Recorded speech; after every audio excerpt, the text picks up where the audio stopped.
July 1, 2002, Domodedovo Airport, Moscow, Russia, a Bashkir Airlines flight BTC 2937 waiting to take off from the airport, direct flight from Moscow to Spain, Tupolev TU 154M passenger aircraft. The flight was a charter flight, 60 passengers and 9 crew members were on board.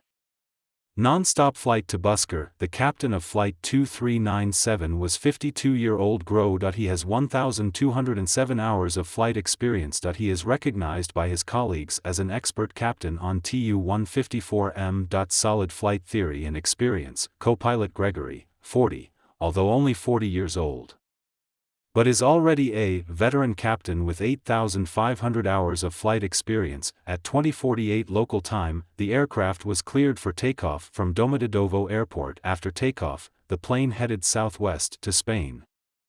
According to the Division of Labor, the captain was in charge of the aircraft, the co-pilot was responsible for throttle control and ground contact, the observer was responsible for monitoring the instruments, the navigator was responsible for marking the course. If all goes well, the plane will arrive in Barcelona, 3,000 kilometers away. Of the 60 passengers on flight 2,937.45 of them are elite Russian teenagers. They have been invited by the United Nations organization to Barcelona, Spain, to participate in the event. They are the focus of Russian schools. Some are mathematical geniuses, they are gymnasts, some are drawing prodigies. More than 2 hours after the departure of Flight 2937, a DHL cargo Boeing 7 weapon, also at 23:06, it was cleared for takeoff from Bergamo International Airport in Italy to Brussels, Belgium. The aircraft's flight number is DHX611. The route of the two planes are like a huge cross. The children's lives intersected at a point, and the fatal spot was over Oberlingen in southern Germany. On the night of the accident, it was after rush hour and congestion. There were fewer planes on the night flight. One of the watchstanders left the port to rest in the lounge next door.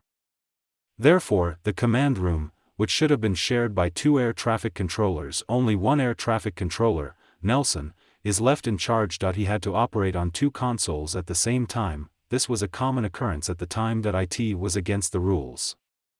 But no one had a problem with it. It had become an unspoken rule. 22:11. Maintenance technicians came to the ATC for a routine check. Maintenance, an optical collision warning system located on the ground. During the maintenance period, the early warning system's call function must be turned off. At 23:05. Flight 2937 from Germany and Flight 611 from Italy, Flight 611 from Italy and Flight 2937 from Germany entered Zurich airspace under the jurisdiction of the ATC. The first call to the tower is from Flight 611. Captain 611, good evening, Counselor Sue. DHL 611 calling us at 260 altitude 26,000 feet.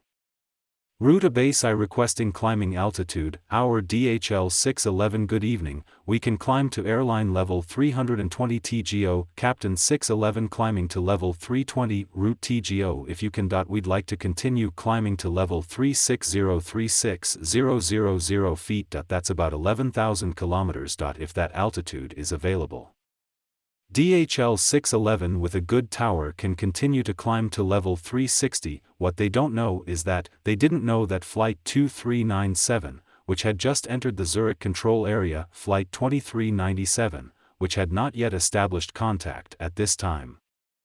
The flight altitude is exactly 360 airspace, but the two planes are far away from each other. They are not yet a threat. For the next few minutes, Tower watchman Nelson was busy guiding other flights. But the killer thing is, 2 planes were on separate radar displays, which forced Nielsen to move between the 2 displays, moving back and forth. After a few minutes, the 2937 captain started calling the tower. 2937 Captain Suris, good evening, Buskir 2937 to flight level 360. Tower Buskir 2937. After that, Nelson started to work on other things, but at that moment, the distance between 2937 and 611. At a relative speed of 1,300 km/h. It's getting closer and closer. If we don't take evasive action within 3 minutes, the 2 planes would collide in the air, and at that moment, Nelson was still busy with other flights that he didn't even notice the Flight 2937 duty officer. Nelson was blind, but that doesn't mean everyone else is blind. Located in Karlsruhe, Germany, the controller on duty at the district pavilion suddenly spotted on radar Flight 2937 and Flight 611 on a righteous cross course. There was a possibility of collision. Immediately tried to contact Sulis by phone, but the call could not be made because of the radar maintenance. The main communication line was temporarily cut off. He was at his wit's end. Because of international air traffic regulations, he could not communicate with the crew of an aircraft not within his area, aircraft crew not within his area of control. Directly. Meanwhile, Flight 2937's in-cockpit air collision avoidance system test showed an aircraft in the same airspace, but the system only shows the route of the other aircraft, conflicts with the aircraft, but not the other plane's altitude. So the crew in the cockpit. The crew in the cockpit could not confirm whether Lecky was at the same altitude as the plane. They weren't worried at this point because once they confirm that they are at the same altitude, test system will tell them whether they should be descending altitude or ascending altitude. And in the cockpit of Flight 611, the co-pilot went to the toilet, leaving only the captain alone, leisurely looking at the autopilot meter. Because the plane's test system was still old, it could not detect another plane in the same airspace. Oblivious to the impending disaster, in the cockpit of Flight 2937, the crew, still looking anxiously at the fast approaching the cursor representing 611. Discussing whether he was above or below the plane or at the same altitude. As the atmosphere in the cockpit of Flight 2937. The atmosphere in the cockpit of Flight 2937 was becoming more and more gloomy. Flight 611's cockpit test system finally responded, just as the co-pilot returned from a bathroom break, found that the test system prompted them to drop altitude. Test descends down. They did not have time to identify, quickly followed test's instructions, disconnected the autopilot manual push stick emergency descent, and at this time the tower duty officer Nelson finally found out that the situation is not right. Immediately gave Flight 2937 the command. But by mistake. They were not instructed to go up, but to descend. Tower Buskir 2937 is descending to level 350. Come on down. Your routes are crossing. Captain 2937 receives descent. The captain then cut the autopilot. The captain controlled an emergency descent T. But then the test system beeped climb. This confused the crew of the 2937.2 completely opposite commands. The tower asked them to descend in altitude, the test system asked them to ascend. Who should we listen to? The co-pilot test wanted us to climb. The captain flight controller tells us to descend and descend, co-pilot descending. Tower Bashkir 2937 descending, fast descent to 350 airspace, captain descending fast to airspace 350 Bashkir 2937, the captain confirms the command. Tower Nelson believes the two planes would not collide, however, what he didn't know was Flight 611 crew followed the instructions of the test system, descended on their own, and he didn't know it. And so the two planes came closer and closer together. The two planes were heading hopelessly towards their destined meeting point. In the cockpit of Flight 611 I saw the green ring on the test system was red. Indicating that the distance between the two planes was very close. The two crew members were also getting more and more nervous. Captain 611 descends. Speed up the descent. 611 co-pilot. Suriname DHL 611 to test for descent instructions.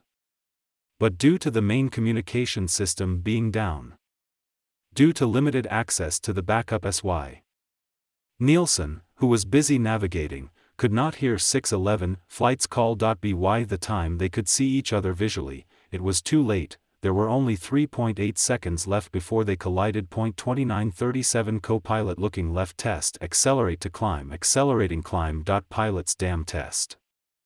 Tell us to climb, climb.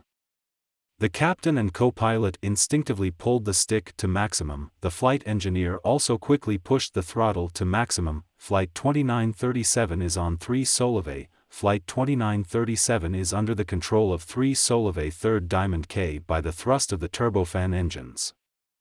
Began to climb to the other side X611 cockpit, the captain saw the ghost. Descend and descend, co-pilot fuck, go down, but nothing could be undone. Finally, at 23:35 local time in Germany, the plane was at 33,000 feet, Flight 611's towering vertical tail fin was like a sharp machete. The Flight 2937 from the middle of the plane into 2 sections of the passenger. The cabin instantly released pressure. Almost everyone lost consciousness in an instant. Some passengers and flight attendants were sucked out of the cabin. They disappeared into the night sky. During the fall of the 2-section plane once again, the disintegration of the wreckage occurred. The wreckage eventually crashed into the German-Swiss border town, near the town of Oberlingen. None of the 9 crew members and 60 passengers on board survived, while Flight 611, which lost its entire vertical, Flight 611, which lost its entire vertical tail, barely managed to continue flying for 7 kilometers before crashing. Crashed into a hillside near the town of Oberlingen. The 2 crew members did not survive, and after a 22-month investigation, German Federal Aviation Accident Investigation Agency announced the results of the accident. The first was in Zurich ATC control room. Only one controller was on duty handling several flights at the same time. It was obvious that he was too busy to do anything else, and because of the radar maintenance that day, the main communication system was cut off. The command and control information was badly perceived. Until it was too late to notice that something was wrong, the report blames the Zurich ATC. Zurich ATC should not have left only one controller on duty alone. The crew of Flight 2937 from Bashkir 2 disregarded the test system's instructions and followed the wrong instructions of Zurich ATC, eventually led to the tragic collision of the 2 planes in the air.